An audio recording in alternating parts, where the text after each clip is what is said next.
on conduit toujours sur le thème à la découverte du nom de Jésus, sur la série dans laquelle nous sommes. La série dans laquelle nous sommes, beaucoup de choses ont été dites et je ne peux que t'encourager à revenir sur tes propres notes. On est en train de faire en sorte que les coffrets, les enseignements, pas que du dimanche, mais aussi ceux que j'ai donnés en semaine puissent être disponibles pour que tu puisses y revenir. Et on prie que ce soit bon à partir de la semaine prochaine, Sono Vidéo, c'est ça? La semaine prochaine qu'on ait à disposition les coffrets. Voilà, le message est passé. Et qu'on puisse revenir, qu'on puisse prendre le temps de revenir dessus, de reméditer dessus. Parce que tu vois, la foi vient de ce que tu entends, pas de ce que tu as entendu. Mais de ce que tu entends de manière constante. Parce que tu peux avoir entendu la parole. Certaines personnes entendent la parole de Dieu. Mais au fait, il faut que je m'exprime bien. Certaines personnes ont entendu la parole de Dieu, mais entendent constamment un autre son.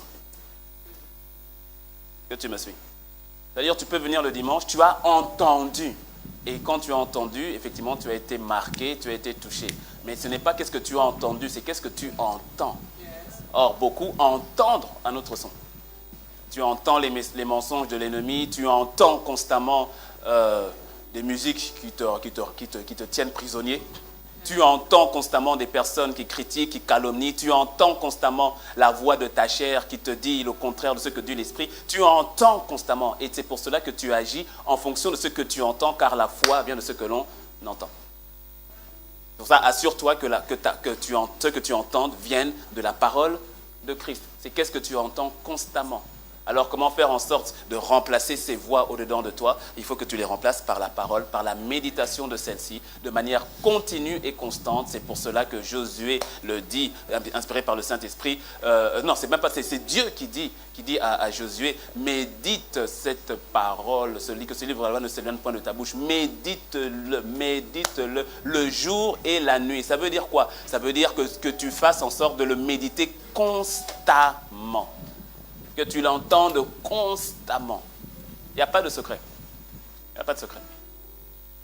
Rappelle-toi, la transformation vient de la mise en application de la révélation que tu as reçue. Tu peux recevoir une révélation, mais ce n'est pas pour autant que ta vie en sera transformée si tu ne la reçois pas, si tu ne la gardes pas et si tu ne la pratiques pas. C'est ainsi que beaucoup sont dans une forme de frustration parce que tu entends les choses. Donc quand tu entends les choses, tu as accès à une part de vérité, mais cette vérité n'est pas manifeste en toi. Ça crée la frustration, le découragement, la déprime, voire la dépression. C'est ainsi que les gens en ont contre Dieu, ils en ont contre eux-mêmes, ils en ont contre l'Église, ils en ont contre le pasteur, ils en ont contre le frère, contre la sœur. Pourquoi? Mais parce qu'au fait, il n'y a pas eu de mise en application de la révélation. Tu as entendu, mais tu n'as pas gardé, tu n'as pas capté. La semence est tombée, mais Satan est venu la enlever, ou bien les soucis de ce monde l'ont étouffée. Ce n'était pas une question de semence, c'était une question de réception et de cœur. Dis à ton voisin, entends. De manière constante. De manière constante. Dis-moi un bon amen. Donc nous avons le nom de Jésus. Le nom de Jésus n'est pas une simple signature que nous posons à la fin de chaque prière, comme une forme de routine ou une forme de méthodologie par rapport à la prière. Une forme religieuse. Ah oui, il faut prier au nom de Jésus. Donc je dis, au nom de Jésus, j'ai ainsi prié au nom de Jésus. Tu l'ouvres, ouverture, conclusion, au nom de Jésus. Mais si ce n'est pas une méthodologie, ce n'est pas une formule comme telle. Et il est possible d'utiliser le nom de Jésus, de le citer, mais de ne pas réaliser quelle est la portée qu'il y a derrière ce nom. C'est pour cela que nous prenons le temps d'aller en profondeur par rapport au nom de Jésus, la foi dans le nom de Jésus, l'autorité dans le nom de Jésus, qu'est-ce que Jésus a fait. C'est pour ça qu'on prend tout ce temps depuis maintenant plusieurs semaines. Pour que quand tu dises au nom de Jésus, qu'il y ait la portée derrière, que ce ne soit pas simplement une figure de style, que tu comprennes. Il est vrai que même quand tu ne comprends pas, là, parce que la vérité c'est que toute une vie ne suffirait pas à comprendre, à saisir Jésus dans sa totalité. Il est vrai que même quand tu ne comprends pas, dès que tu dis seulement au nom de Jésus, il y a quelque chose qui se passe. Dis-moi amen. Oui, parce que c'est dans le nom, c'est dans le nom lui-même. Mais tu te dois d'aller en profondeur et de grandir là-dedans. Parce qu'il y a certaines choses qui ne te sont données qu'à la hauteur de ta connaissance. Il y a certaines choses qui ne te sont accessibles qu'à la hauteur de la révélation que tu as. Et donc si tu n'as pas la révélation qu'il faut, mais tu es privé de certaines choses qui te concernent. Mais que cela ne soit pas ton cas dans le nom de Christ Jésus. Donc le thème de mon message aujourd'hui, toujours dans la même série, c'est « Demandez et agissez dans le nom de Jésus ». Demandez et agissez dans le nom de Jésus. Le nom qui a été élevé au-dessus de tout nom, de toute autorité et de tout pouvoir, c'est le nom de Jésus. Et cette réalité, elle prend sa source dans le monde spirituel.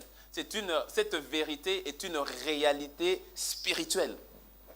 Donc, citer son nom uniquement de manière intellectuelle, sans en prendre la portée spirituelle, ne portera pas forcément le fruit escompté. Rappelle-toi, les fils de Sheba, ils sont allés prier pour chasser le démon. Ils ont prié au nom de Jésus que Paul prêche, mais cela n'a pas apporté des fruits. Enfin, si, ça a apporté des fruits. Ils ont ramassé des coups. Ils se sont fait frapper, fouetter, dénuder, humilier. Lorsque tu pries au nom de Jésus, lorsque tu invoques le nom de Jésus, tu te dois de sortir du monde ou encore de la sphère naturelle et mentale et pénétrer le monde spirituel, la réalité spirituelle. C'est comme tout à l'heure, lorsqu'on chantait le nom de Jésus, tout à l'heure, rien que tout à l'heure, quand on faisait la boucle là, sur le nom de Jésus, il y a quelqu'un qui se dit, ça traîne. Il y a quelqu'un qui dit, oh, mais pourquoi il tourne dessus? Encore, combien de fois? Pendant que ton voisin, il n'était même plus là. Pourquoi? Parce qu'à chaque fois qu'il dit le nom de Jésus, point d'autre nom que le nom de Jésus, point d'autre nom, à chaque fois, que le nom de Jésus, point d'autre nom, à chaque fois qu'il le dit, que le nom de Jésus. Et quand tu le dis en esprit, parce que tu vois tout ce que nous le faisons en esprit. Quand tu le fais en intelligence, mon ami, ça ne porte aucun fruit. C'est la chair, c'est charnel, ça ne donne aucun fruit. Mais quand tu le fais en esprit, à chaque fois que tu dis point d'autre nom, quand tu le dis, à chaque fois c'est comme s'il y a une vérité. Il y a une vérité qui t'apparaît, que le nom de Jésus dit quoi? Et puis quand tu redis encore point d'autre nom, tout à coup il te dit, tu vois par rapport à la maladie là, mon nom est capable de le faire. Tu dis Seigneur, j'y crois. Et tu dis point d'autre. Et puis tout à coup il te dit, tu vois par rapport au fait que ton frère n'est toujours pas converti, invoque-moi, tu vas voir ce que je vais faire. Et à chaque fois que tu vas, mais c'est au niveau spirituel et non pas intellectuel. Dis-moi amen. Parce que tu vois, invoquer le nom de Jésus juste avec ta tête, ça ne porte aucun fruit. Parce que c'est une réalité spirituelle qui est notre vérité à nous. La vérité est la réalité spirituelle. La réalité naturelle n'est pas forcément la vérité. La réalité naturelle, très souvent, est teintée du mensonge. Mais la réalité spirituelle, c'est ce qui est la vérité. Et Christ est la vérité. Donc, je répète, tu n'invoques pas le nom de Jésus avec ta tête, avec ton intelligence, de manière mentale. C'est une réalité spirituelle. C'est pour cela que nous prenons le temps d'aller dans les profondeurs spirituelles qui se cachent derrière le nom de Jésus. Qu'est-ce qui fait que le nom de Jésus emmène des démons, emmène des sorciers, emmène des satanistes à se prosterner? Qu'est-ce qui fait? J'ai donné plusieurs fois ce type de témoignages. Ceux qui étaient sorciers avant, qui ne connaissaient pas Jésus, mais lorsqu'une fois ils ont été confrontés à un chrétien qui a dit simplement le nom de Jésus, ils sont retrouvés totalement désarmés. Qu'est-ce qui fait? Parce qu'il y a une réalité spirituelle derrière. Et l'ennemi est au courant de cela. Il fait tout pour occulter que tu n'y crois pas, que tu ne le vois pas. Mais il a échoué dans ta vie dans le nom de Jésus. Cela ne vient pas de la tête, cela vient du cœur, parce que la foi, c'est dans le cœur. Lorsque cela vient du cœur, tu auras des résultats. Et lorsque cela vient du cœur, tu tiens ferme. Pourquoi est-ce que souvent nous ne tenons pas ferme lorsque nous invoquons le nom de Jésus? Mais parce que nous ne voyons pas les choses avec notre cœur. Nous voyons les choses avec les yeux les yeux naturels, avec les informations des 5 sens. Et à ce moment-là, lorsque tu pries avec les informations de 5 sens, tu reçois les informations naturelles. Et quand les informations naturelles ne répondent pas à ta prière, tu lâches prise. Mais lorsque tes yeux sont ouverts sur la vérité qui est une personne, la vérité qui est Christ Jésus, lorsque tu le vois, automatiquement, tu vois la réalité telle qu'elle est. Et cette réalité spirituelle devient ta vérité à toi et t'empêche d'abandonner dans ta prière. Tu ne peux pas abandonner. Pourquoi? Mais parce que tu vois constamment, tu vois ce qui est réellement. La foi est une ferme assurance. Mais assurance de quoi? Des choses que l'on espère, c'est-à-dire des choses que tu vois. Or, l'ennemi fait tout pour que tu ne vois plus. Parce que si tu ne vois plus, il n'y a plus d'espérance. S'il n'y a plus d'espérance, ta foi n'a plus de raison d'être. Alors, comment est-ce que tu fais pour garder l'espérance? Tu continues à regarder à la vérité et non pas à la réalité. Dis-moi un bon amen. Amen. Et lorsque c'est ainsi, tu n'as plus peur de prier au nom de Jésus. Tu t'attends à un résultat. Demander en son nom. C'est la notion, donc, tu l'as compris, de la prière. C'est ça, demander en son nom. Et on verra plus tard, commander en son nom, qui est la notion de l'action. Parce que tu verras qu'il y a la notion de demander en son nom et la notion de agir en son nom. On demande en son nom par la prière au nom de Jésus et on agit en son nom lorsqu'on commande au nom de Jésus. Parce que tu comprendras qu'il y a des situations pour lesquelles Dieu ne s'attend pas à ce que tu pries. Il s'attend à ce que tu parles, à ce que tu agisses, à ce que tu décrètes en son nom. On l'a vu avec Pierre, mais ça on verra, ce sera la suite. On l'a vu avec Pierre lorsque le paralytique était là. Il n'a pas prié, il a ordonné. Mais toujours au nom de Jésus. Au nom de Jésus, lève-toi et marche. Il n'a pas prié. Et tu comprendras quand Jésus dit, en mon nom, vous imposerez les mains aux malades, ils seront guéris. Quand tu prends cela littéralement, il a bien dit, en mon nom, vous imposerez les mains aux malades, ils seront guéris. Il n'a pas dit, en mon nom, vous prierez pour les malades.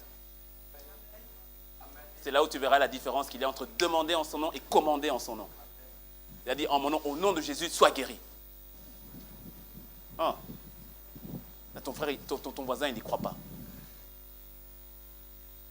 Dis-lui, vis encore. Et tu vas le voir manifester dans ta vie. Dis-lui. Il n'y croit pas, même toi tu n'y crois pas. Et tu le dis de manière, rebo satayaba sheta. J'ai dit, dis-lui, vis encore. Et tu vas le voir manifester dans ta vie. Amen. Donc, demander en son nom, c'est ce qu'on va voir aujourd'hui. Demander en son nom. C'est la notion donc de la prière. Dis avec moi la prière. Demander en son nom. Jean 16, versets 23 à 24. Jean 16, versets 23 à 24. En ce jour-là, c'est Jésus qui parle. Vous ne m'interrogerez plus sur rien. En vérité, je vous le dis, ce que vous demanderez au Père, il vous le donnera en mon nom. Qu'est-ce que tu as bien lu? Je reprends. Jésus dit, ce que vous demanderez au Père. Qu'est-ce que le papa va faire? Papa bon Dieu, comme dit Papa Carambéry, Papa bon Dieu, ce que tu vas lui demander, il va faire quoi? Ce que tu demanderas au nom de Jésus, qu'est-ce qu'il va faire? Il va... Non, qui parle? Non, c'est qui parle là? C'est les paroles de qui? Qu'est-ce que Jésus a dit? Il a dit, si tu demandes en mon nom, demande au Père Céleste, en mon nom. Qu'est-ce que mon Père va faire? Il va te donner.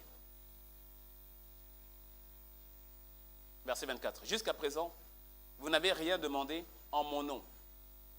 Demandez et vous recevrez, afin que votre joie soit parfaite. La prière au nom de Jésus est la clé qui te donne accès à tout ce que le Père a pour toi en réserve.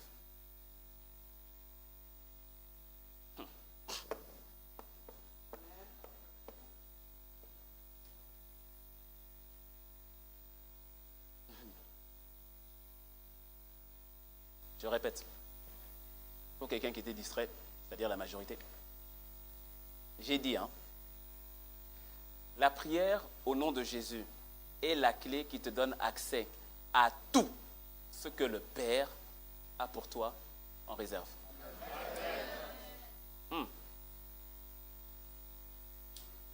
Tout. Quand je vois la tête de ton voisin, pas toi. Mais quand je vois la tête de ton voisin, je dis, c'est pas comme si j'ai jamais prié au nom de Jésus aussi. Vraiment, ça, c'est joli à entendre, mais est-ce que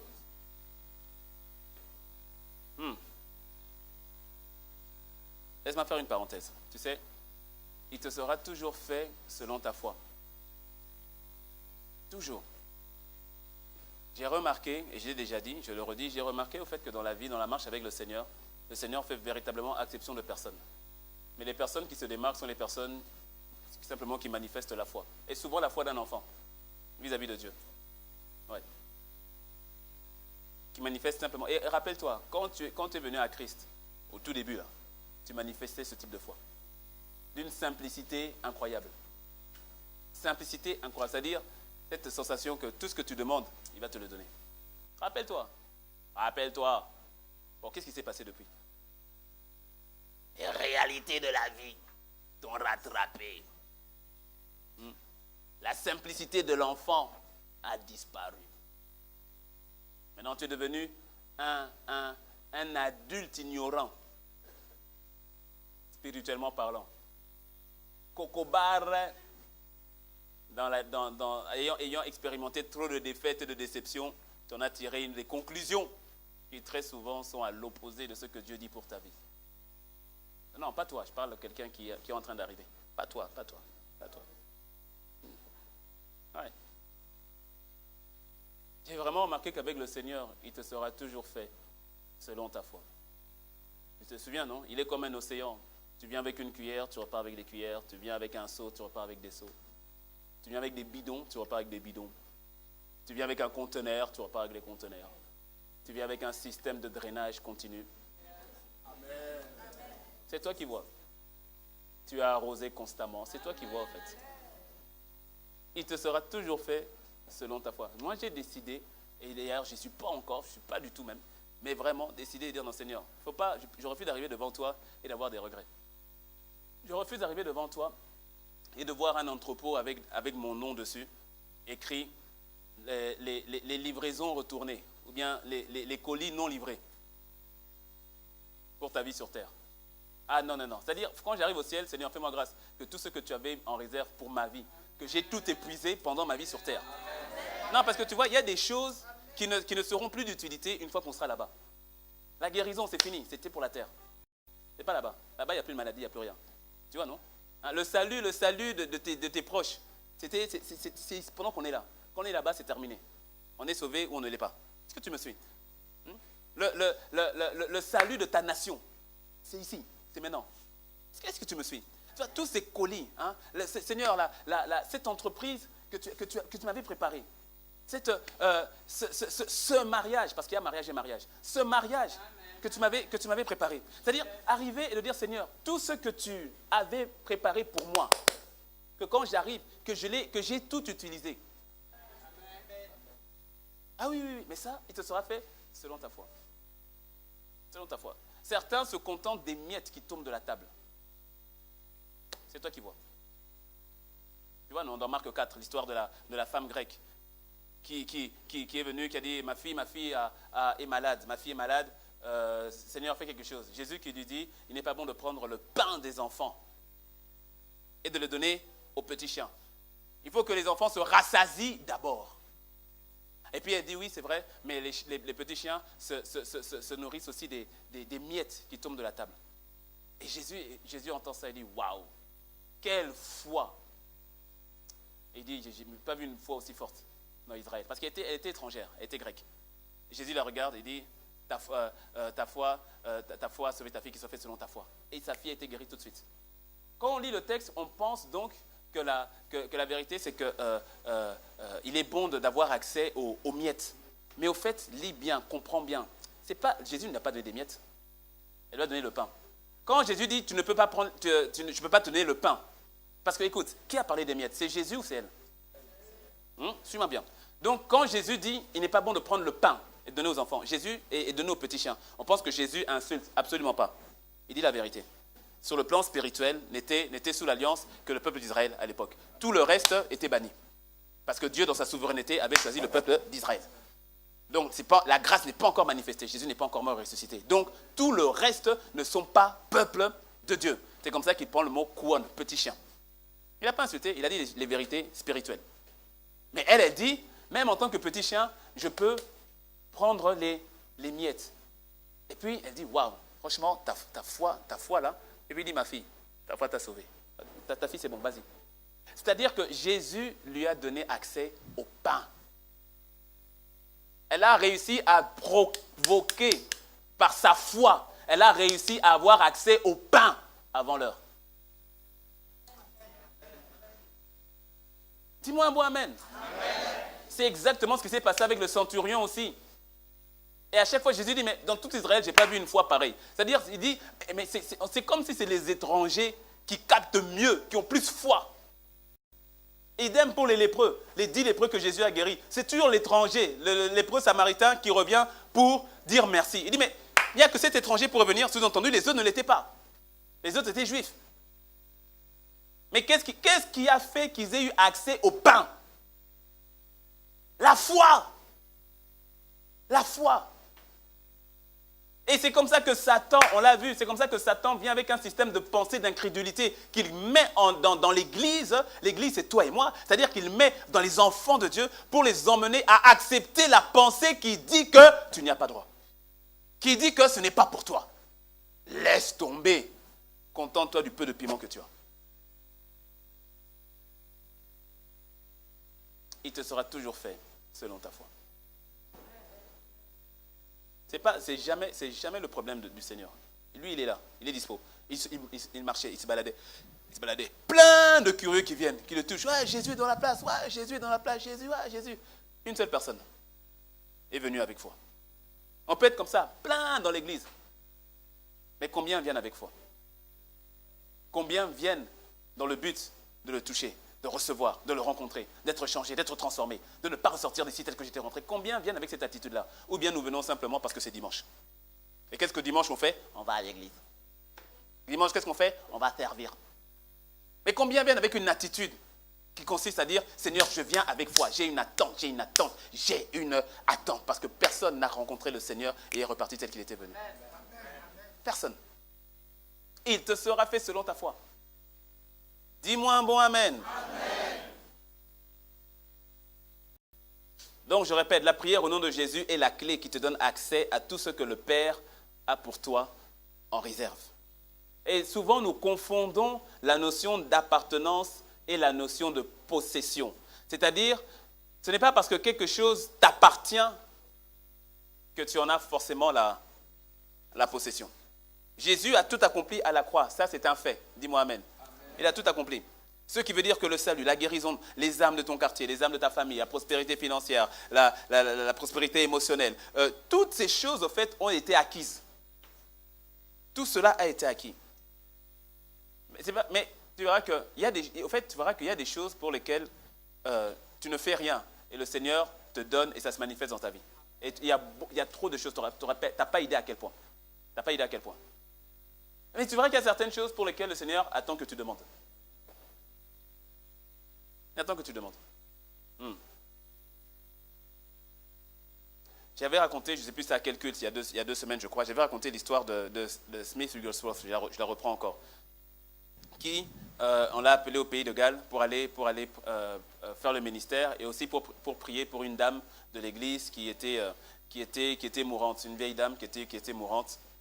Donc il arrive dans la cabane, c'est une petite cabane, une maison très, très, très pauvre, très modeste, et il y avait la femme qui était là sur le lit, et qui était malade et tout cela. Et donc il vient pour prier pour elle, et puis il remarque au fait que dans la maison, sur le mur, au fait, il y a un très beau cadre, un magnifique cadre sur le mur. Et il pose la question, mais qu'est-ce que c'est que ce cadre? Elle dit non, ce cadre, au fait, c'est le seul souvenir, le seul cadeau, souvenir que mon ancienne patronne, ma maîtresse, m'a donné. J'ai travaillé pour elle pendant des années, pendant plus de 30 ans.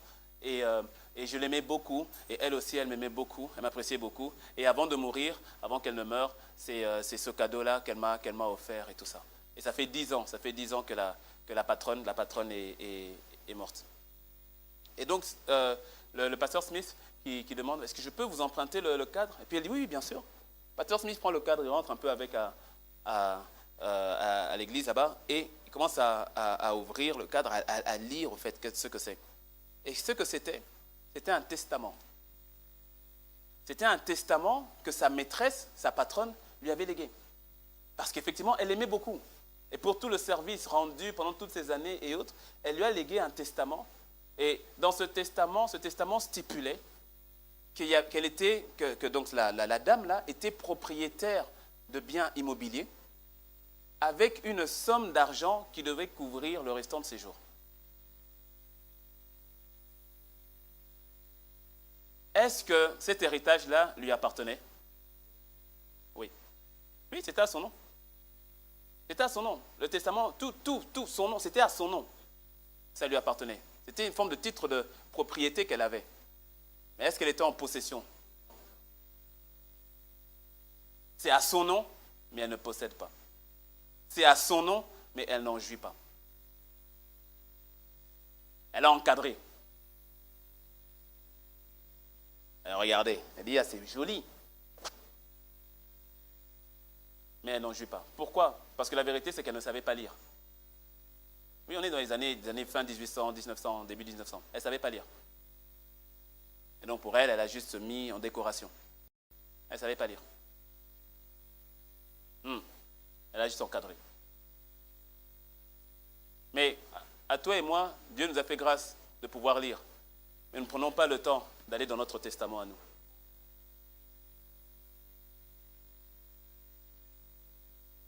Elle a peut-être encadré. Nous, on le met peut-être dans notre sac. Ou bien au coin du lit. Mais on ne prend pas le temps d'aller lire l'Ancien et le Nouveau Testament.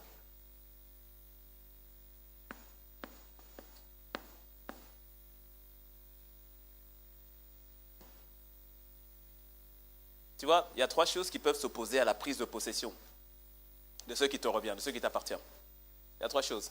Il y a soit de l'immaturité, on le voit dans Galates 4, je vais juste lire Galates 4, versets 1 à 2. Or, aussi longtemps que l'héritier est l'enfant, je dis qu'il ne diffère en rien d'un esclave, quoiqu'il soit maître de tout. Mais il est sous des tuteurs et des administrateurs jusqu'au temps marqué par le Père. Donc, l'immaturité fait en sorte que tu n'as pas accès, que tu ne jouis pas, tu ne possèdes pas ce qui te revient. Il y a aussi l'ignorance. Osée 4, verset 6. Mon peuple est détruit parce qu'il lui manque la connaissance. Ça rejoint un peu l'exemple de cette vieille dame qui, pour finir, donc bien sûr, ils l'ont aidée à ce qu'elle puisse jouir de ça, mais elle est morte 5 ans après. C'est-à-dire qu'elle aurait eu ça plus tôt, elle aurait eu une meilleure vie quand même. Donc l'ignorance. L'ignorance. Et donc, il y a aussi la 3e chose, ça consiste donc à ne pas demander ou à ne pas réclamer dans le nom de Jésus. C'est là, mais tu ne réclames pas. Donc je répète, la prière au nom de Jésus est la clé qui te donne accès à tout ce que le Père a pour toi en réserve. Oh. La clé, c'est une question de clé. Oh. Donnez-moi une clé de voiture. Merci. Honda. En premier culte, j'avais Mercedes.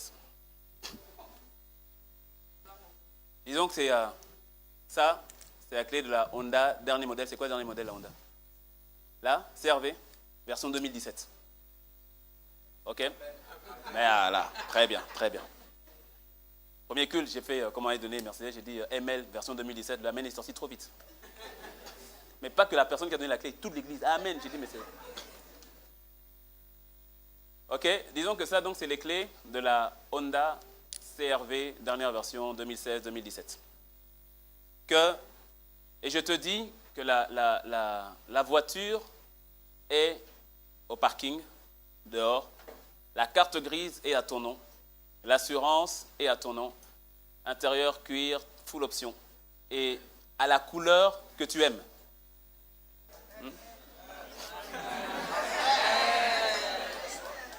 Ok?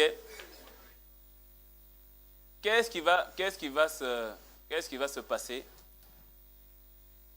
Tu seras content, tu vas dire, ah, vraiment, je suis content, vraiment, merci, ah, super, pasteur, vraiment, merci. Mais si tu ne prends pas les clés, tu vas rentrer en zème.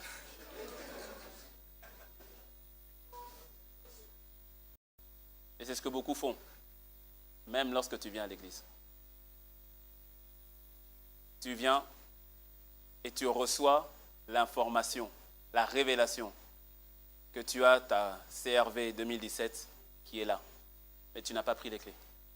Et tu repars en zème. Et tu reviens. Et on te dit la voiture est là. On te dit la voiture est là, mais toi tu vis toujours le zème. Ça crée la frustration. Pourquoi? Pas pris les clés. Parce que c'est celui qui a les clés qui rentre véritablement en possession. Même si la voiture est à ton nom, tu n'en jouis pas. Tu n'as pas les clés.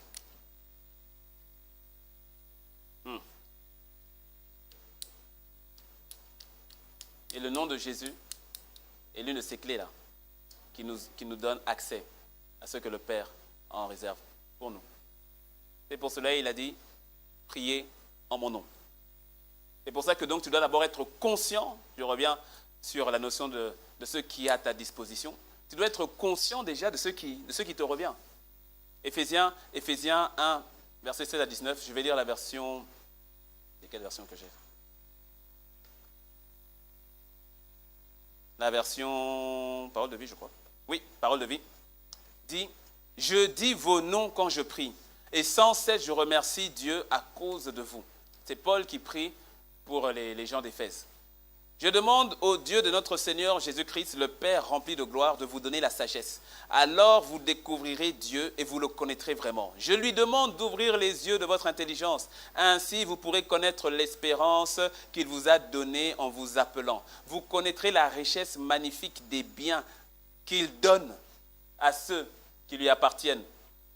Vous connaîtrez la puissance extraordinaire que Dieu a montrée pour nous qui croyons en lui. Sa puissance et sa force, Dieu les a montrées dans le Christ quand il l'a réveillé de la mort, quand il a fait asseoir à sa droite dans les cieux. Ainsi, le Christ est placé au-dessus de toutes les forces et de toutes les puissances qui ont autorité et pouvoir. Il est au-dessus de tout ce qui existe, non seulement dans le monde d'aujourd'hui, mais aussi dans le monde qui vient. Oui, Dieu a tout mis sous les pieds du Christ. Il a mis le Christ même au-dessus de tout. Et il l'a donné comme tête à toi, c'est-à-dire l'Église. Toi, c'est-à-dire l'Église, est le corps de Christ. Tu es le corps de Christ. En elle, le Christ est totalement présent. Lui en qui Dieu habite totalement. Quel mystère que ce Dieu si grand habite totalement en toi. Non, franchement, cette histoire-là, ça n'a aucun sens. Avec ta tête, là, ça n'a aucun sens. C'est lui qui a créé l'univers. Tu as vu la taille de l'univers? Bon, sur l'univers, tu as vu la taille du système solaire. Sur le système solaire, tu as vu la taille du soleil. Par rapport au soleil, tu as vu la taille de la terre. Par rapport à la terre, tu as vu la taille du continent. Par rapport au continent, tu as vu la taille du pays. Par rapport au pays, tu as vu la taille de la ville. Par rapport à la ville, tu as vu ta taille à toi.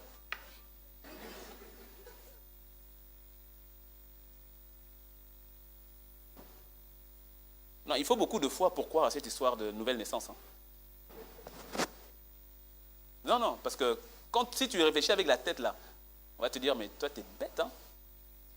Non, naturellement, ça n'a aucun sens. Ça n'a aucun sens. Et il habite pleinement en toi. Donc tu vois, Paul est en train de prier pour que les yeux des gens d'Éphèse soient ouverts, qu'ils aient accès à cette révélation, qu'ils aient accès, parce que tu vois, s'il n'y a pas la connaissance, tu péris. Si tu n'es pas au courant, tu péris comme cette femme qui avait tout, mais au fait, qui ne possédait rien. Qui avait tout, mais qui ne jouissait de rien. Et c'est le cas de beaucoup. C'est le cas de beaucoup. On a tout, mais c'est comme si on n'a rien. Oui, parce que nous ne prenons pas le temps de voir ce que nous avons.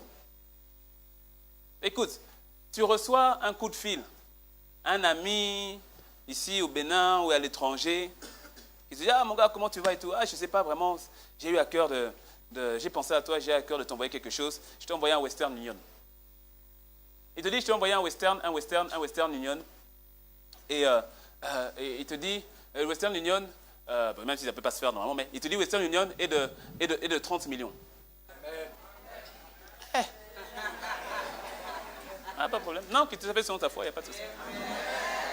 Le Western Union est de 30 millions. Et toi, tu entends, quoi? 30 millions? Ah, vraiment, toi, tu es trop fort. Ah, vraiment, moi, je t'aime, mon ami. Ah, vraiment, merci. Clique.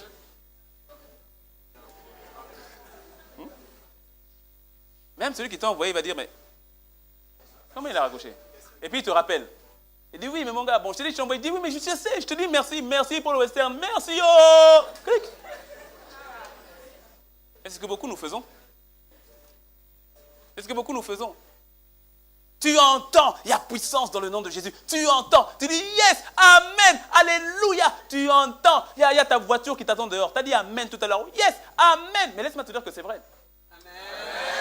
Oui, mais oui, écoute. Tu n'as pas idée de tout ce qui est en stock pour toi. Après, le problème, c'est qu'une fois que tu as dit amen, et puis tu rentres, et puis tu dis, non, Dieu a dit qu'il a envoyé.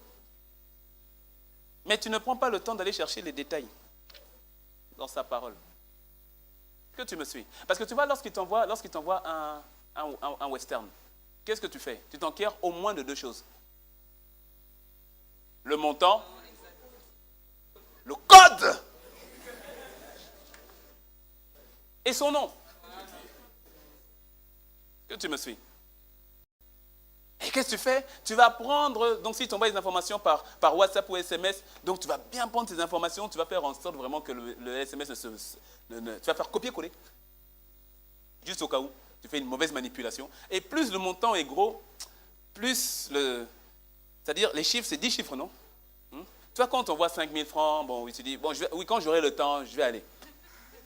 Tu vois, non? Et bon, oui, dès que j'ai le temps, je vais passer, je vais passer.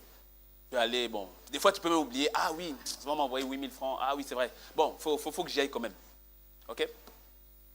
30 millions. Il y a quelqu'un ici qui va sortir pour voir, est-ce qu'il n'y a pas de Western Union ouvert le dimanche? Bon, on sait que c'est un exemple, on sait que Western Union, tu ne peux pas prendre 30 millions, mais c'est un exemple. Alors, on va dire, est-ce qu'il n'y a pas un Western Union qui est ouvert ici? Ah. C'est-à-dire, les chiffres là, quand tu notes 9, 7, 8, ok. 5, 6, 4, 3, 2, 1, ok. 9, 7, 8, 5. Attends, je reprends. 9, 8. C'est-à-dire, tu veux être sûr.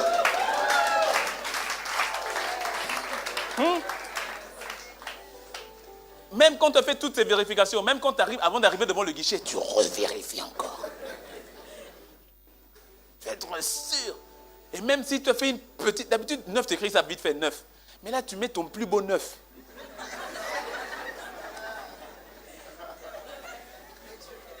Tu es devenu calligraphe. 8. Ah non, c'est pas bien, je reprends un autre. C'est-à-dire, tu prends soin de t'enquérir de ce qu'on t'a envoyé. C'est-à-dire, les informations.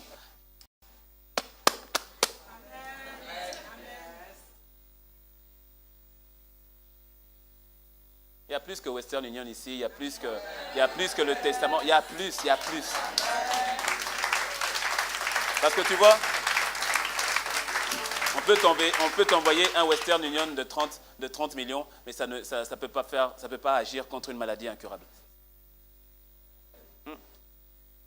Tu vois? L'argent n'est pas la solution à tout. Dis-moi amen. On peut t'envoyer, on peut te donner une voiture sur le parking aujourd'hui, mais le mal que tu as à la colonne vertébrale t'empêche de la conduire. À quoi bon la voiture? Est-ce que tu me suis? Allez s'enquérir du testament que nous avons. Le testament que nous avons reçu. Hébreux 9, verset 15 à 17. Parce que nous avons un testament. Et c'est pour cela qu'il est le médiateur d'une nouvelle alliance, afin que la mort étant intervenue... Ça, je vais dire directement la version parole de vie, le temps avance. C'est pour cela, version parole de vie, c'est pourquoi le Christ est l'intermédiaire pour une alliance nouvelle. Un testament nouveau. Dis avec moi testament. Il est mort pour libérer les êtres humains des fautes commises quand ils étaient soumis à la première alliance. Alors ceux que Dieu a appelés peuvent recevoir les biens qu'il a promis et qui durent toujours. Dans le mot bien, là, ça comprend tous les biens. Il y a les biens spirituels et les biens manifestés dans le naturel. Les biens. Quand il y a un testament, il faut prouver la mort de celui qui l'a fait. Or, rappelle-toi, on l'a vu ces derniers jours, que la mort de Jésus a été avérée. Il a gardé les cicatrices et il avait gardé sur le côté ceux qui avaient attesté qu'il était mort lorsqu'on l'a percé à la croix. Donc il est bel et bien mort. Dis-moi amen. Amen. En effet, un testament est valable seulement après la mort. C'est pour cela que Jésus est mort, pour que tu puisses avoir accès à ton héritage. Amen. Parce que s'il était resté vivant, tu devais attendre qu'il meure. Tu vois, c'est ce qu'a fait le petit là, de Luc 15, l'enfant prodigue. Au lieu d'attendre que papa meure, il dit, donne-moi la part de mon héritage de ton vivant. Quel sacrilège. C'est une manière pour le petit de dire, papa, pour moi, tu es mort. Il demande ce qui ne s'octroie que par la mort. En effet, un testament est valable seulement après la mort. Quand celui qui l'a fait vit encore, le testament n'a pas de valeur. Quand celui qui l'a fait vit encore, le testament n'a pas de valeur. Alors quelqu'un va dire, oui, mais attends, mais pasteur, mais non, le Seigneur est ressuscité. Et c'est là que tu comprends maintenant pourquoi est-ce que quand Jésus est ressuscité, il est parti. Il est ressuscité, mais il n'est plus, c'est ainsi que tu vois, dans le passage qu'on a lu de Jean 16, Jean 16, c'est où? Jean 16, en ce jour-là, vous ne m'interrogerez plus sur rien. Qu'est-ce que Jésus est en train de dire? Il dit que, pour le moment, je suis avec vous, je suis dans la chair. Je marche avec vous, je parle avec vous, vous me posez des questions, j'y réponds, je vous aide, je vous guide. Mais ce jour-là, ce ne sera plus comme ça. Pourquoi? Parce que quand je vais revenir, je ne serai plus avec vous comme je suis avec vous dans la chair. Je vais aller auprès du Père, mais je serai avec vous par la personne du Saint-Esprit.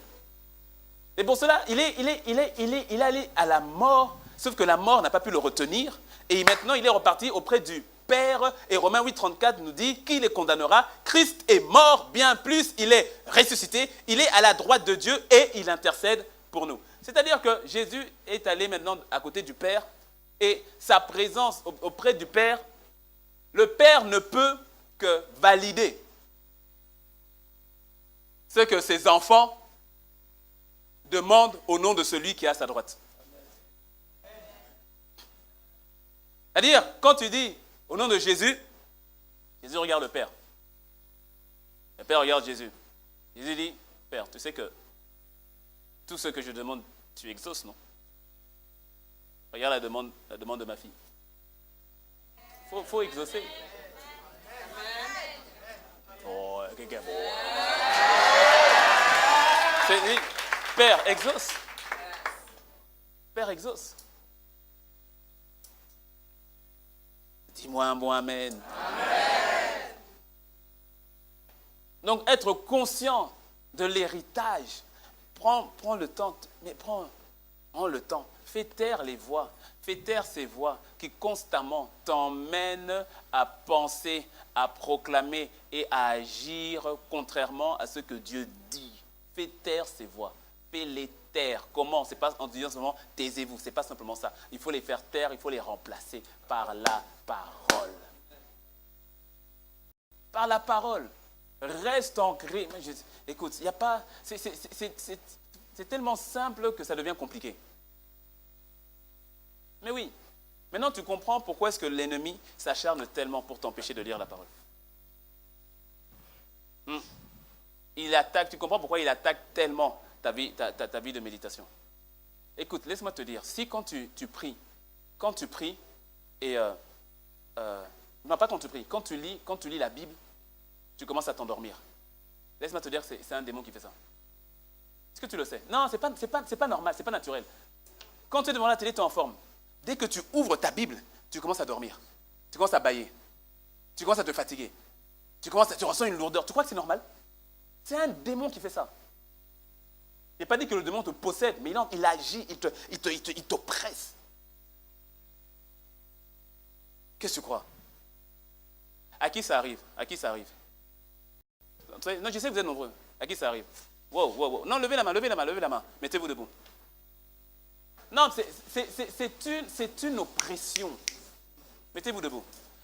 Quand tu ouvres la Bible, il y a tout à coup ça. Il y a une lourdeur, il y a une fatigue. C'est une oppression. Oui. Ça ne veut pas dire que c'est toujours le cas, mais même des fois, parce que il y a des personnes pour qui c'est toujours le cas. Il y a des personnes où c'est comme des saisons comme ça. C'est une oppression, mon ami. C'est une oppression. Mets la main sur la tête. Prie en langue. Ça va prendre quelques instants. Ke yandararabriarabo shata ikararabo shete. Kai kariarabo seta. Mata rata yaka terebo sha. Maikandararabo shikararabo sata. Ke keriarabo maikatararabo sheta. Prions langue, prions langue. À l'étage aussi, à l'étage, dans la salle annexe. Salle annexe et dans le couloir. Si vous êtes concerné, mettez-vous debout, mettez simplement la main sur la tête. Katararabo sheta. Ce voleur va te déguerpir.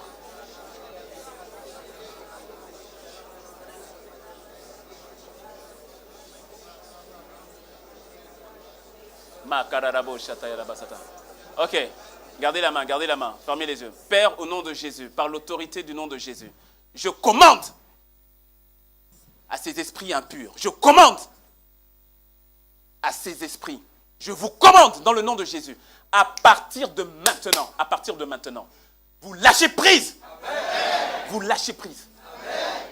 Vous lâchez prise. Amen. Dans le nom de Jésus. Amen. Je t'interdis.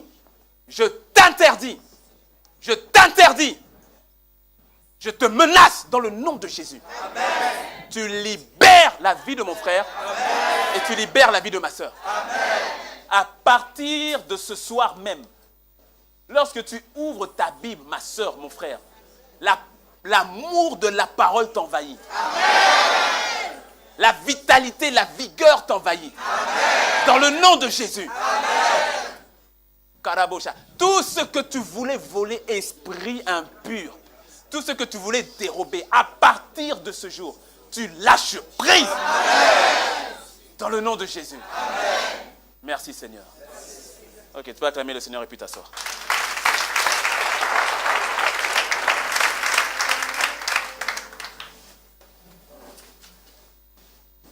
Le voleur ne vient que pour voler, pour dérober, pour destituer, pour détruire, pour égorger, pour tuer. Il sait. Parce que tu vois, s'il réussit à attaquer ta vie de méditation de la parole, il peut te laisser prier même. Parce qu'il sait que ta prière ne sera pas efficace. Ce sera une prière basée sur les plaintes, une prière basée sur ton intelligence, une prière basée sur ce que tu sais, mais pas sur la parole. Mais lui, il a peur de la parole. Il n'a pas peur de tes prières comme telles. Une prière de foi, c'est une prière qui est basée sur la parole. Parce que la foi vient de la parole. Sinon, ce n'est pas une prière de foi comme telle. C'est une prière basée sur la connaissance de Dieu. Or, comment connaître Dieu en dehors de la parole? Tu ne peux pas. Tu ne peux pas connaître Dieu par la prédication. La prédication a pour but de t'emmener à aller le chercher dans la parole. Connaître Dieu, mais c'est au travers il s'est révélé par sa parole. Il s'est révélé par sa parole. Et lorsque tu médites sa parole, tu apprends à le connaître, ta prière devient terrible. D'ailleurs, tu remarqueras que quand tu reprends une vie de méditation, ta prière n'est plus la même. Ta prière n'est plus la même. Tu commences à prier et quand tu pries, il y a des passages qui passent. Et quand tu pries sur le passage, ça te fait rentrer dans une autre dimension. La présence descend et tu pries. Il y a d'autres passages qui reviennent. Ceux que tu as médité le matin, ce que tu as médité hier, ça revient. Et tout à coup, pendant que tu pries, tu reçois la révélation du passage. Mais je te dis, quand tu médites et que tu pries, les deux ensemble, parce que c'est prière et méditation et prière, c'est les deux. Il n'y a pas juste méditation sans prière, c'est les deux. Amen. C'est les deux. Mais il est plus aisé d'avoir une vie de prière forte lorsque tu as une bonne vie de méditation que le contraire. Que le contraire. Parce que quand tu as une vie de méditation, à un moment donné, ça va te pousser à prier. Avec tout ce que tu as reçu, c'est comme si tu as tellement reçu, mais pour que ça rentre, il faut que tu pries. Il faut que tu pries pour que ça te pénètre. C'est comme si tu as mangé, mais la digestion, il faut une prière. Il faut une prière pour que que tout vraiment soit acquis dans le corps. Et quand tu pries maintenant sur ce que tu viens d'entendre, c'est pour ça que l'ennemi attaque ta vie de méditation. Dis-moi un mot, amen. Amen. Et je termine. Donc tu dois être conscient. Et donc premièrement, tu dois être conscient. Et deuxièmement, donc, tu dois prendre possession de ce qui t'appartient. Ne faisons pas l'erreur de penser que tout nous appartient automatiquement. Bon, je l'ai dit tout à l'heure, c'est-à-dire qu'on a forcément possession des choses qui sont à notre nom. Et le Seigneur veut que ce qui t'appartient, que tu puisses le posséder, afin que ta joie soit parfaite. Ça veut dire que beaucoup ont une joie imparfaite ou encore incomplète parce que tu es au courant de ce que Dieu a pour toi, mais tu ne le vis pas ou encore tu ne le manifestes pas. Or, c'est l'année de la manifestation divine. Laisse-moi te dire que l'année 2007 n'est pas terminée. Amen. L'année 2007 n'est pas terminée.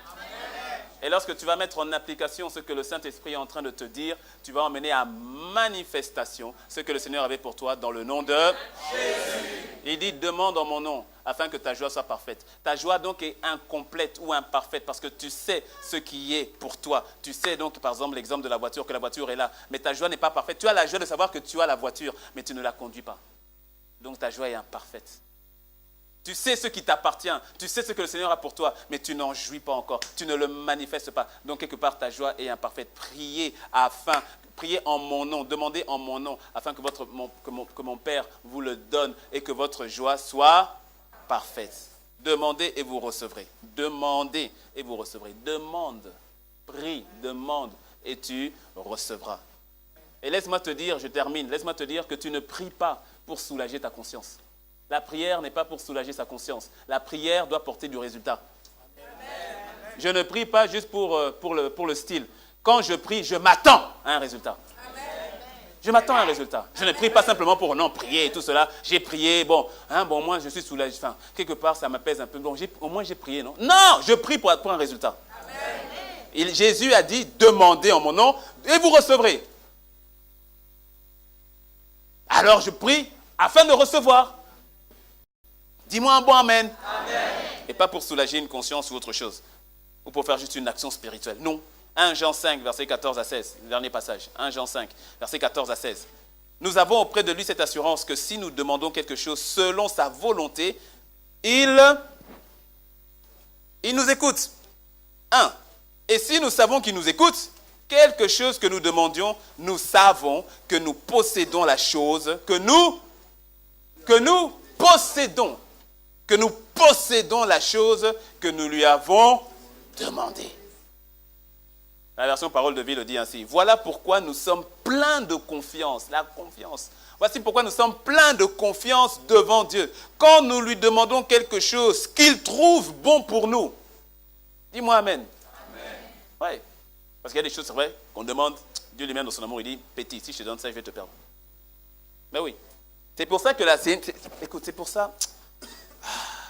Écoute, c'est pour ça, quand tu comprends ça, comment dire ça? C'est pour ça qu'il est tellement important de connaître ce Jésus que tu pries. Parce que lorsque tu le connais, tu sais qu'il t'aime. Tu sais qu'il t'aime et qu'il veut que le meilleur pour toi. Amen. Et donc, à ce moment-là, tu vois, il peut y avoir certaines choses que nous demandons, mais qui, au fait, ne sont pas bonnes pour nous. Tu as demandé... tel homme, comme Marie, Dieu te regarde. Dieu le regarde. Il te regarde à nouveau. Il dit, ma fille, j'ai mieux. Est-ce que tu me suis? Non, mais c'est lui parce que lui, il m'aime et lui, si c'est pas lui vraiment ma vie, je sais pas. Et puis avec mon âge, toutes les manières, il n'y a que lui qui est venu vers moi. Alors tu comprends, Seigneur, il n'y a que lui, je peux pas, lui. Il te regarde. Il dit, ma fille, fais-moi confiance. Nous sommes pleins de confiance devant Dieu. Nous sommes pleins de confiance devant Dieu. Quand nous lui demandons quelque chose qu'il trouve bon pour nous, il nous écoute. Nous le savons, Dieu écoute toutes nos demandes. Amen. Toutes. Amen. Il n'est jamais sous répondeur. Amen. Jamais de problème de Wi-Fi. Il écoute toutes nos demandes. Alors, ce que nous lui demandons, nous l'obtenons, c'est sûr. Amen. Quand tu pries au nom de Jésus, le Père te donne ce pourquoi tu as prié et ta joie devient parfaite. Amen. Dis-moi un bon Amen. Amen. Et quelle est la clé? Quelle est la clé qui te permet de rentrer en possession? C'est le nom de Jésus. Et c'est la volonté du Seigneur que tu rentres en possession de ce qu'il a acquis pour toi. Et c'est l'année de la manifestation divine. J'ai dit, 2017 n'est pas terminé. Amen. Tu demandes avec foi, tu demandes avec joie, tu demandes avec audace, tu demandes avec action de grâce. Tu t'attends. Et quand tu demandes, tu t'attends. Laisse-moi te dire que ça fait plaisir au Père de te voir jouir de la réponse à tes prières. Ça, écoute, pour tous les parents qui sont là, tu es content lorsque tu vois ton enfant se réjouir du cadeau que tu lui as fait. D'ailleurs, ça t'énerve quand tu vois l'enfant, soit que quand tu donnes un cadeau et puis tu vois l'enfant, il n'est pas content, ou bien quand tu donnes un cadeau et puis tu vois l'enfant, il gâte le cadeau, il le casse le soir même, ça t'énerve. Et quand tu vois l'enfant qui a le cadeau et qui en prend soin, ça te fait plaisir. Dis-moi Amen. Je me souviens, à mes 18 ans, enfin pas mes 18 ans, quand j'avais 16, 17 ans, je fatiguais un peu mon père pour avoir toujours les dernières baskets. Dernière basket et tout ça. Et puis après, quand j'ai donné ma vie au Seigneur et tout ça, bon, j'ai mis un frein. Bon, j'aimais toujours les baskets. Mais bon, c'était plus une forme d'idolâtrie comme ça pouvait l'être quand je ne connaissais pas le Seigneur. Donc si j'ai gloire à Dieu, si je n'ai pas gloire à Dieu, c'est... Et donc à mes 18 ans, mon père m'a fait la surprise pour mes 18 ans. Il m'a acheté les dernières baskets Air Jordan. Version guépard, façon blanc, là, blanc, noir en bas avec un peu... Bon, les connaisseurs connaissent. J'étais content. Ah, mais ça m'a vraiment fait plaisir. Parce que quand je regardais, quand on allait jouer au basket, bon, toi tu viens avec tes baskets de 1900, fatigué, et que tu as lavé pour que quand tu viens sur le terrain, que tu ne sois pas trop honteux quand même. Hein? Tu vois, quand il y a un trou et tout, donc même quand tu cours avec style. Tu vois, tu cours avec style, parce que tu sais que quand tu fais... un jet, tu as tout à coup la basket qui devient crocodile. Donc tu cours un peu avec style, il ne faut pas que le trou devienne trop grand. Tu vois, non? Et donc j'étais content. Ouais, parce que j'étais content hein, quand j'étais sur le terrain. C'est comme si j'étais devenu aussi fort que Michael Jordan moi-même. Quoi. Quand j'étais sur le terrain moi-même. Et j'ai pris soin de ces baskets. Et 10 ans plus tard, un jour comme ça, bon, après je suis allé voir mon père, ça va et tout, et j'ai mis les baskets. Et puis il les a regardées. Elles étaient presque comme neuves. Presque, hein, usé quand même, bien entretenu. Et puis il a dit, oh, c'est pas les baskets que je t'ai données il y a quasiment 10 ans à tes 18 ans. Hein. Je dis si. Je dis quoi? Il a dit, tu les as gardées comme ça? Je dis oui. Et j'ai vu dans son regard, il dit, ah, non mais parce que ça allait coûter cher. Ça allait coûter cher. Et j'ai vu dans son regard, mais il était content. Je dis oui, parce qu'au fait, ces baskets avaient fait vraiment ma joie. Est-ce que tu me suis? Et j'en ai pris soin. Et laisse-moi te dire que ces baskets, j'en ai tellement pris soin que j'ai même pu les offrir. Ouais. Des années après, quasiment jusqu'à 8 ans, c'est 8 ans, j'ai gardé au moins 8 ans, 7-8 ans. Et je les ai offertes, c'est-à-dire qu'ils étaient toujours en état. Elles étaient en état. C'est-à-dire, ça fait plaisir au Père de te faire plaisir. Oh. Écoute, ça fait plaisir au Père de te faire plaisir. De te faire plaisir, ça lui fait plaisir. Il aime ça, mais ton Dieu est bon, mais tu crois quoi? Il aime ça. Il aime ça. C'est pour ça que Jésus a dit, demandez, mais demandez en mon nom. Demandez en mon nom. Il faut que tu arrêtes de garder les mensonges de l'ennemi qui t'emmènent à te contenter du petit piment et puis persévère et garde seulement le petit piment, les miettes de la vie. Mais non, ce n'est pas sa pensée.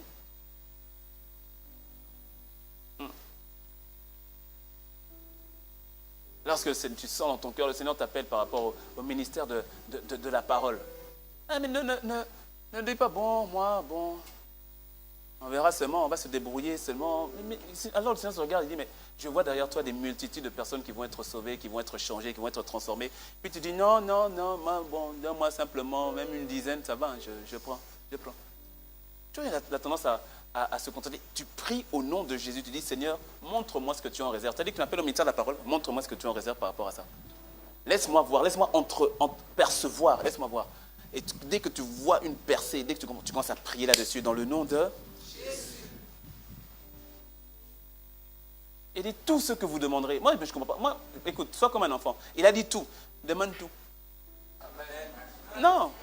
Moi, je dis toujours, mieux vaut plus que pas assez. Donc, balance. Demande. Dis-moi un bon amen. On va se lever.